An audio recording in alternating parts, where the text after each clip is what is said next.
The distress signal from Yaltris Prime was short, panicked, and cut off mid-sentence. The Union patrol ship Vera's Grace intercepted it first, relaying it to the Galactic Assembly. The message was unmistakable.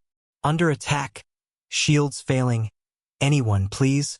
The sender was the gentle Valen species, tall, thin, plant-like beings with no military to speak of. Their homeworld was classified as a sanctuary world, a place of science and art, not war.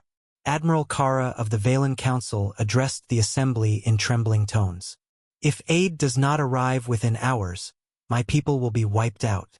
Most of the chamber avoided her gaze. The attackers were the Drax Horde, merciless slavers with fleets faster than most Union navies. Intervention meant heavy losses. Only one delegation stood. "We'll go," said a human in dark naval dress. His name was Admiral Jack Renner of the Terran Defense Command. Murmurs rippled through the chamber. "You?" scoffed the insectoid delegate of the Krell. "Even your warships are primitive compared to the Horde." Renner's reply was calm, almost bored. "The Valens called for help. That's all we needed to hear." Within minutes, the Terran fleet received its orders. 30 warships, black-hulled and scarred from a dozen past conflicts, detached from Sol's defense line and jumped toward Yaltris Prime. To most galactic species, humans were Deathworlders. Natives of a world with high gravity, violent weather, and predators that would kill for sport. That heritage bled into everything they built. Ships that could keep fighting with half the hull gone, crews who could improvise repairs mid-battle, and tactics so aggressive they bordered on reckless. The Drax Horde reached Yaltris Prime first. Their gunships swarmed into orbit, bombarding cities and dragging captives aboard transport carriers. The Valen defense grid collapsed within minutes. The Drax commander, Korvac, was still ordering another city leveled when the human fleet dropped out of FTL. Not at a safe distance, but right in the middle of the Horde formation. Every other species entered a battle by lining up fleets and exchanging fire. The humans didn't bother. The TDS Resolute, leading the formation, immediately rammed a Drax carrier amidships, venting its hull into vacuum. Human destroyers wove between gunships like predators in a feeding frenzy, targeting engines first, then weapons, then anything still moving. The Drax counterattack was furious and useless. Human ships didn't fight fair.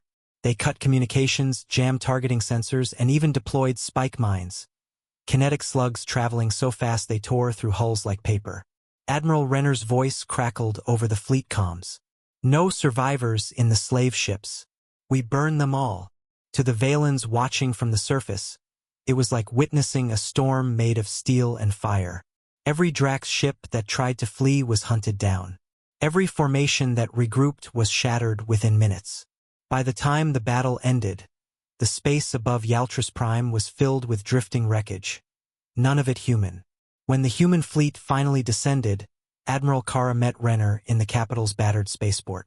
"You came," she said softly. "No one else did. But you came." Renner shrugged. "We said we would." I don't understand you," Kara admitted.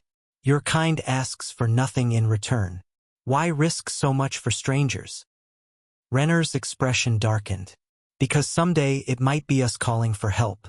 And if that day comes, we want the galaxy to remember what it looks like to answer."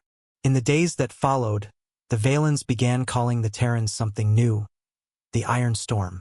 The name spread quickly through the assembly, and through the Horde's surviving ranks, whispered in fear. Because once the Deathworlders arrived, there was no safe place left for their enemies.